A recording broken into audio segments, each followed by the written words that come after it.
Crash and burn. Hey everybody, so tonight I want to discuss, I think it's the Germs' only full length, and that, if memory serves, is 1979's GI. Now, like I said, this is their only full length before, Crash kept good on his 5-year promise and committed suicide. And this is like, Communist Eyes is on here, Richie Dagger, fucking Lexicon Devil, We Must Bleed. And this is sort of like, this, if I'm not mistaken too, this was the first punk album to come out of Los Angeles. And I know the Germs were a really big deal based off the strength of this album. Apparently Joan Jett produced this, I think.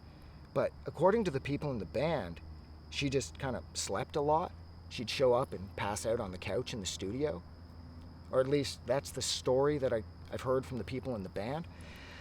So the people in the band did the record themselves, and Joan Jett's name is just sort of tossed in at this point because it does look good, because it is, after all, Joan Jett.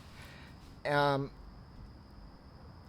it's funny, because there's so much to be said about Darby Crash as a person and as a lyricist, because, I'm just a devil with a battered brain, searching for a future, the world is my aim. And he was so young when he wrote that, and there's just such an obvious sense of genius at work with Darby Crash. I've heard about how, I've read the stories about how apparently his high school promised that if he would just leave, they would give him straight A's, because apparently he was brainwashing a decent percentage of the student body. And so his intelligence was towering, and it was astounding, and it was so scary. His intellect was so all-encompassing that, of course, he was the candle that burns twice as bright, right? Burns half as long, and so naturally, of course, Darby Crash wasn't going to last. But then, my God, when you see him live, he's a fucking jackass, and he can barely talk. And on one hand, you have this intellectual giant who is able to brainwash people. But then you have this give me a beer fucking moron on stage. And the two just don't mix well. It's almost like the way he... Oh my God.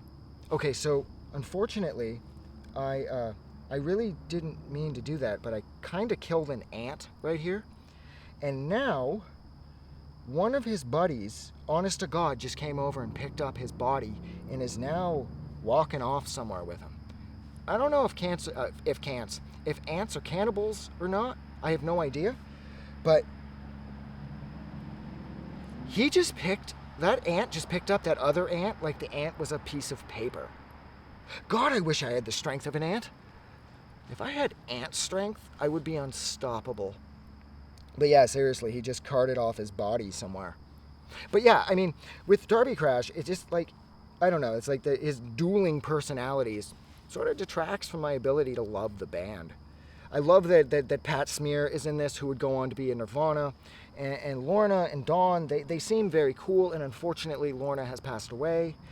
And they're a really cool band, and they're really essential. And Belinda Carlisle was in the band for that before she had mono, so she wasn't able to carry on. So you even had Belinda Carlisle, pre-Go-Go's and pre-Heaven is a Place on Earth, who was involved with the Germs.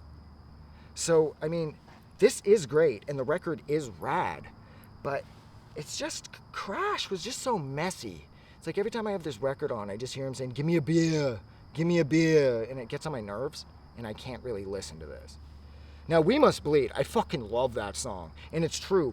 We Must Bleed. We Must Bleed reminds me of Refused's New Noise with We're Dancing to All the Wrong Songs and We're Not Bleeding. I wonder if they were sort of throwing that back to Darby Crash and Company with a nod to We Must Bleed. I have no idea, but whenever I have We Must Bleed on, I think of the Refused's New Noise.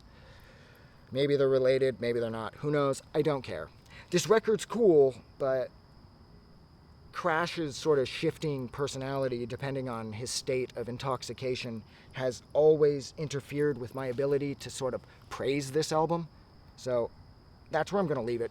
So thank you so much for hanging out with me while I attempted to discuss The Germs, I think, only full length, and that is 1979's GI. Like always, if you like this review, don't forget to do something nice for somebody. But most importantly, please don't forget that the world is actually a better place because you are in it.